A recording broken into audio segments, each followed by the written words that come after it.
Hindi humihingi ng pahintulot ang katawan mo kapag umabot ka ng 70. Basta na lang itong nagsisimulang magbago. May 5 tiyak na bagay na nangyayari sa bawat isa sa atin, at karamihan ay hindi ito napapansin hanggang huli na ang lahat. Ipapakita ko sa iyo kung ano ang paparating, at mas mahalaga, kung ano ang maaari mong gawin tungkol dito simula ngayon. Ang pangalan ko ay Dr. Helen Ross. 32 taon akong nag-aral ng mga pattern ng pagtanda sa mahigit 1,000 pasyente. Noong nakaraang linggo, may isang lalaking nagngangalang Frank na umupo sa opisina ko at nagsabi ng isang bagay na talagang tumimo sa puso ko. Doktora, sana may nagsabi sa akin na mangyayari ito, iba sana ang ginawa ko. Si Frank ay 73, 3 taon lang ang nakalipas, umaakyat pa siya ng bundok, nakikipaglaro sa mga apo, at namumuhay ng buong buo. Ngayon kailangan na niya ng tulong para makapagbihis. Ano ang nagbago? Ang 5 bagay na ipapaliwanag ko sa iyo. At binaliwala ni Frank ang bawat babalang senyales. Maaaring iniisip mo na iba ka. Nag-eehersisyo ka. Kumakain ka ng tama. Maayos ang pakiramdam mo. Iyan din mismo ang inisip ni Frank. Pero heto ang hindi sinasabi ng karamihan.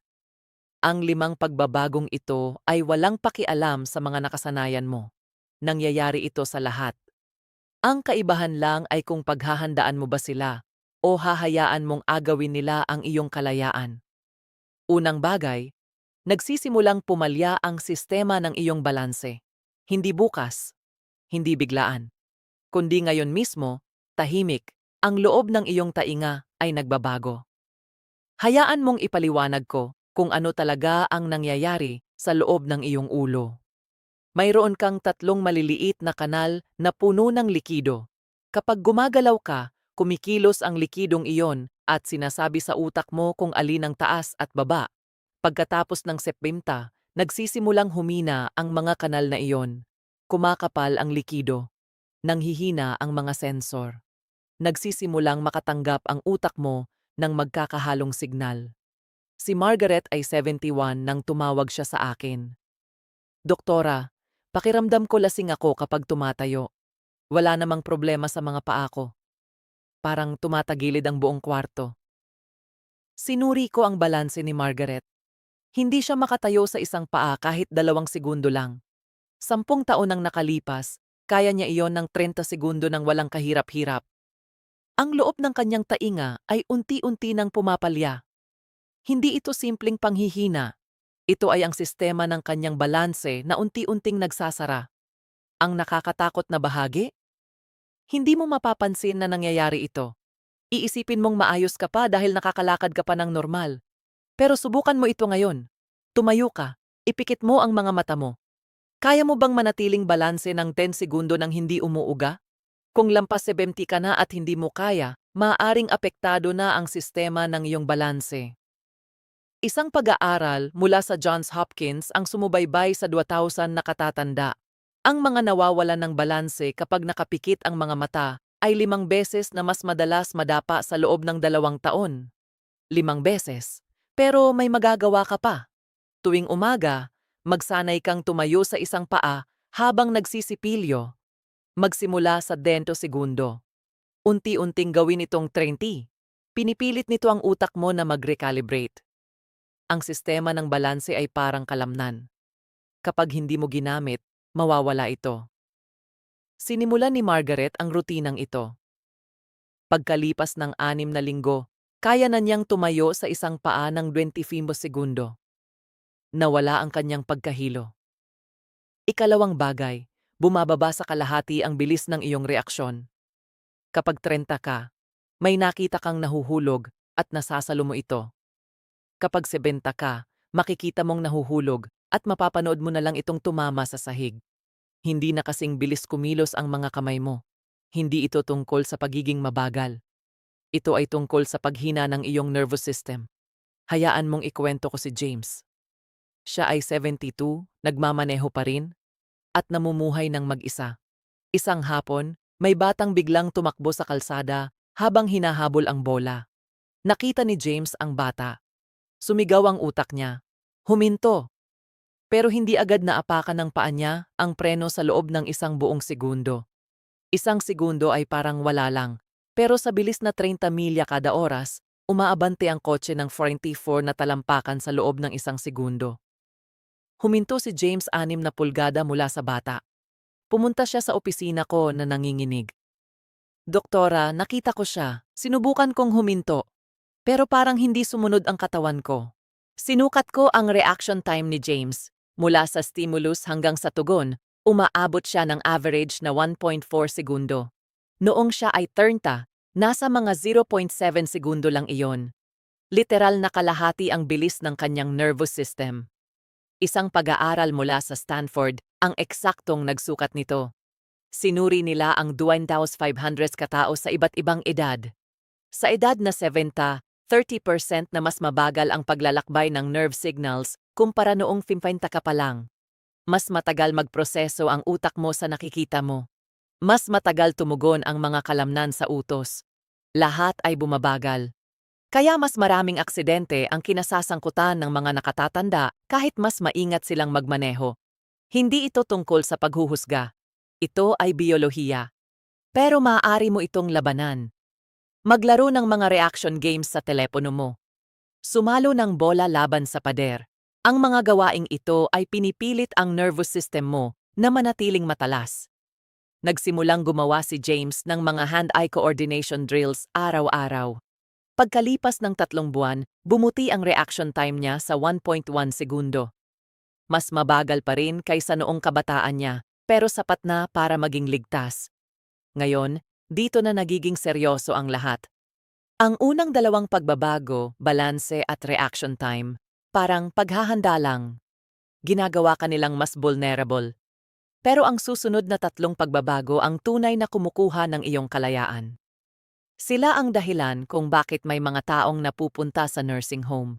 Sila ang dahilan kung bakit may masakit na pag-uusap ang mga pamilya tungkol sa kung sino ang hindi na maaaring mamuhay mag-isa. Ang ikatlong bagay ay nangyayari sa loob ng mga kalamnan mo ngayon mismo at hindi mo pa ito nararamdaman. Ikatlong bagay, sarcopenia. Para bang unti-unting kinakain ng mga kalamnan mo ang kanilang sarili. Si Maria ay 68 taong gulang. Mag-isa siyang nakatira sa Seattle. Malakas na babae, independent, ginagawa ang lahat para sa sarili. Isang umaga, sinubukan niyang magbukas ng garapon ng atsara. Hindi niya mabuksan. Sinubukan niya ulit. Wala pa rin. Tinawagan niya ang anak niyang babae, nahihiya. Anak, pwede ka bang dumaan para buksan ito? Hindi ko alam kung anong nangyayari sa akin. Dumating ang anak niya at madaling nabuksan iyon. Ma, kailan ka huling nagbuhat ng mabigat? Napaisip si Maria. Hindi ko alam, parang ilang buwan na. Iyan ang problema. Pagkatapos ng fifth na, nawawalan ka ng 1% ng muscle mass bawat taon. Pagsapit ng 70, 20% na ang nawala sa iyo. Pagsapit ng 80, 30% na. Pero heto ang talagang nakakatakot. Mas bumibilis ang pagkawala mula 70 hanggang 75. 2 beses na mas mabilis kang nawawala ng kalamnan kumpara noong edad 60 hanggang 65. Isang pag-aaral mula sa Tufts University ang sumukat nito sa 800 na katatanda. Sa edad na 65, kaya pang magbuhat ng mga kalahok ng average na 40 pounds. Sa 75, bumaba ito sa 28 pounds. Sa 85, 18 pounds na lang. Ibig sabihin, 55% na pagbagsak sa loob lamang ng isang dekada. Ngayon, isipin mo kung para saan mo kailangan ang lakas ng kalamnan. Pagtayo mula sa upuan, pagbubuhat ng grocery, pagbukas ng pinto, pag-akyat ng hagdan. Kapag hindi mo na magawa ang mga ito, nawawala ang iyong kasarinlan. Kailangan mo na ng tulong. Unti-unti kang umaasa sa iba. Iyan ang landas papunta sa nursing home. Nagsimula si Maria sa strength training. Walang sobra, walang extreme. Bumili siya ng resistance bands. Tuwing umaga, 15 na minuto, braso, binti, core. Pagkalipas ng 3 buwan, tumawag siya sa akin. Doktora, nakapagbukas ako ng garapon kahapon nang hindi ko man lang iniisip. Tapos saka ko lang na-realize ang nagawa ko at muntik na akong maiyak. Ang mga kalamnan mo ay tumutugon sa stress sa kahit anong edad. Isang pag-aaral mula sa McMaster University ang nagpatunay nito. Kumuha sila ng mga nakatatandang may average na edad na 78 at isinailalim sa resistance training program. Pagkatapos ng 12 linggo, ang mga kalahok ay nadagdagan ng average na 4 na pounds ng kalamnan. May ilan pang nadagdagan ng 7 pounds sa edad na 78. Samantala, ang mga hindi nag-ensayo ay nawalan pa ng dagdag na 2 pounds ng kalamnan sa parehong panahon. Ibig sabihin, 6 na pounds ang pagitan sa loob lamang ng 3 buwan. Ikaapat na bagay, ang mga buto mo ay unti-unting nagiging parang tisa. Ito ang uri ng pagbabago na palihim kung dumating. Maayos ang pakiramdam mo, maayos kang nakakalakad, tapos bigla kang matitisod sa basahan at mababasag ang balakang mo. Hayaan mong ikwento ko si Dorothy. Siya ay 73, malusog at aktibo. Isang umaga ng taglamig, lumabas siya sa kanyang balkonahe. May yelo. Nadulas siya, bumagsak patagilid, at nakaramdam ng matinding sakit. Nabali ang kanyang balakang. Pero heto ang nakakagulat na bahagi. Sinabi ng doktor sa pamilya niya na hindi nabali ang balakang dahil sa pagkahulog. Nahulog siya dahil nabali ang balakang. Ganoon nakahina ang buto niya, kaya nabasag ito sa sarili niyang bigat. Ang pagkahulog ang naging hudyat lang. Ito ang tinatawag na osteoporosis. Taon-taon, nawawalan ng densidad ang mga buto mo. Nagiging mas butas-butas, mas marupok, at tila hungkag sa loob. Ayon sa pag-aaral ng National Osteoporosis Foundation, isa sa bawat 2 babae na lampas 50 ang mababalian ng buto dahil sa osteoporosis. Isa sa 2. Para sa mga lalaki, isa sa 4. Pagkatapos ng hip fracture, 40% ng mga nakatatanda ay hindi na muling nakakalakad ng mag-isa. 40% mula sa pagiging aktibo, biglang mapupunta sa wheelchair sa isang iglap. At ito pa ang mas mabigat. 20% ng mga nakatatanda ang namamatay sa loob ng 1 taon matapos mabalian ng balakang. Hindi dahil sa mismong bali, kundi sa mga komplikasyon, pulmonya, dahil sa matagal na pagkakahiga, pamumuo ng dugo dahil sa kawalan ng galaw, impeksyon mula sa operasyon. Isang pagkahulog lang, maaaring magbago ang lahat. Nakabawi si Dorothy, pero 8 linggo siyang nag-rehab para muling matutong maglakad. Sinabi niya sa akin, "Doktora, akala ko malusog ako. Wala akong ideya na ganoon nakahina ang mga buto ko." Iyan ang problema. Hindi mo nararamdaman ang bone loss. Walang sakit, walang babala, bigla na lang may trahedya. Pero maaari mo itong maiwasan. Weight-bearing exercise. Hindi sapat ang paglalakad lang. Kailangan may impact. Jumping jacks, magaan na jogging, anumang nagbibigay ng stress sa mga buto. Ang stress ang senyales sa katawan mo na palakasin ang mga ito. Kailangan mo rin ng calcium at vitamin D. Karamihan sa mga nakatatanda ay kulang sa 2 ito. Kailangan ng katawan mo ang mga ito para makabuo ng matibay na buto. Nagsimula si Dorothy sa Bone Strengthening Program. Pagkaraan ng 1 taon, nagpakita ng improvement ang kanyang bone density scan. Hindi man bumalik sa normal, mas matibay na kaysa dati. Ika-5 bagay, at ito ang halos hindi pinag-uusapan. Nawawala ang proprioception mo. Ano ang proprioception? Ito ang kakayahan ng katawan mong malaman kung nasaan ito sa espasyo kahit hindi ka tumitingin. Ngayon, ipikit mo ang mga mata mo. Hawakan mo ang ilong mo gamit ang daliri mo. Nagagawa mo iyan dahil alam ng utak mo kung nasaan ang kamay mo at kung nasaan ang ilong mo. Iyan ang proprioception. Pagkatapos ng 70 humihina ang sistemang ito. Nawawala ng eksaktong mapa ang utak mo tungkol sa posisyon ng mga paa mo. Akala mo, sapat ang taas ng pag-angat mo para hindi tumama sa baitang, pero hindi pala. Kaya ka natitisod. Isang pag-aaral mula sa University of Michigan ang sumuri nito. Pinaglakad nila sa hagdan ang mga nakatatanda habang may suot na sensors. Akala ng mga kalahok ay naiaangat nila ang paa nila ng 6 na pulgada. Ipinakita ng sensors na 3 pulgada lang pala. Nililin lang sila ng sarili nilang utak. Ito ang dahilan kung bakit natitisod ang mga nakatatanda sa mga bagay na nakikita naman nila. Hindi ito problema sa paningin. Hindi ito simpleng panghihina. Ito ay ang hindi na eksaktong mapa ng katawan sa loob ng utak. Si Robert ay 76. 3 beses siyang natisod sa sarili niyang paa sa loob ng isang buwan. Walang nakaharang. Nagkamali lang siya ng tantiya kung nasaan ang paa niya. Tinuruan ko siya ng mga ehersisyo para sa proprioception. Tumayo sa isang paa.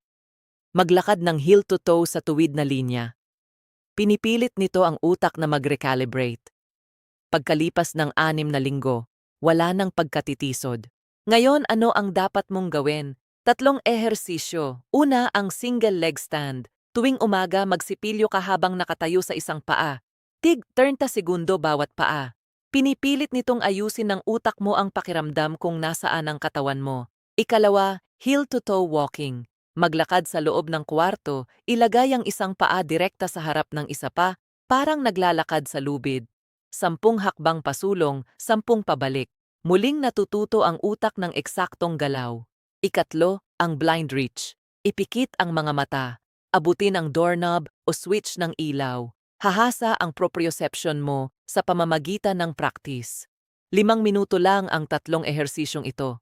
5 minuto para maiwasan ang mga pagkatitisod na maaaring maglagay sa iyo sa wheelchair. Ginawa ito ni Margaret tuwing umaga sa loob ng isang buwan. Sinabi niya sa akin, "Doktora, pakiramdam ko steady na ulit ako. Hindi na ako nag-shuffle. Kayang matutong muli ng utak mo. Kailangan lang nito ng tamang pagsasanay." Ika-6 na bagay, dumudoble ang reaction time mo. Sa edad na 25, kapag muntik ka ng matumba, agad nagpapadala ng signal ang utak mo sa mga kalamnan. Sasaluhin mo ang sarili mo. Hahawak sa rehas, hahakbang sa gilid. Tumutugon ang katawan mo sa loob ng milliseconds. Sa edad na 75, ang parehong signal ay tumatagal ng doble. Isang pag-aaral mula sa Journal of Gerontology ang eksaktong nagsukat nito. Ang mga kabataang adulto ay tumutugon sa pagkawala ng balanse sa loob ng 200 milliseconds. Ang mga nakatatanda ay umaabot ng 400 milliseconds. Ang dagdag na bahagyang segundo na iyon ang pagitan ng makasalo ka sa sarili mo o tuluyang bumagsak sa sahig. Bakit ito nangyayari? Humihina ang mga nerbyo mo. Ang balot sa paligid ng mga nerbyo na tinatawag na myelin ay nasisira habang tumatanda. Mas mabagal ang paglalakbay ng signal. Para itong paglipat mula fiber optic internet papuntang dial-up. Nakakarating pa rin ang impormasyon, pero hindi sapat ang bilis. Hindi mo kayang ibalik ng buo ang kabataan ng mga nerbyo mo, pero maaari mong sanayin ang bilis ng pagresponde. Paano? Catch drills. Ipagpabato sa iyo ang softball nang hindi mo inaasahan. Natututo ang utak mong magproseso ng mas mabilis. Reaction games. Mga app na idinisenyo para sa cognitive speed. Kahit video games, nakakatulong. Isang pag-aaral mula sa University of California ang natuklasan na ang mga nakatatandang naglaro ng action video games ng kabuuang 12 oras ay bumuti ang reaction time ng 30%. 12 oras sa loob ng isang buwan, 24 minuto kada araw. Nagsimulang maglaro si Thomas ng simpleng reaction game sa kanyang telepono. Pagkalipas ng 2 linggo, sinabi niya sa akin, "Nasalo ko ang basong muntik ng mahulog sa counter. Ang dating ako, panonoorin ko lang sana itong bumagsak." Ang maliliit na pagbuti ay nagdudulot ng malalaking pagbabago sa totoong buhay. Ika-7 bagay, at maaaring ito ang pinakamahalaga. Ang takot mo mismo ang nagpapataas ng panganib mong matumba.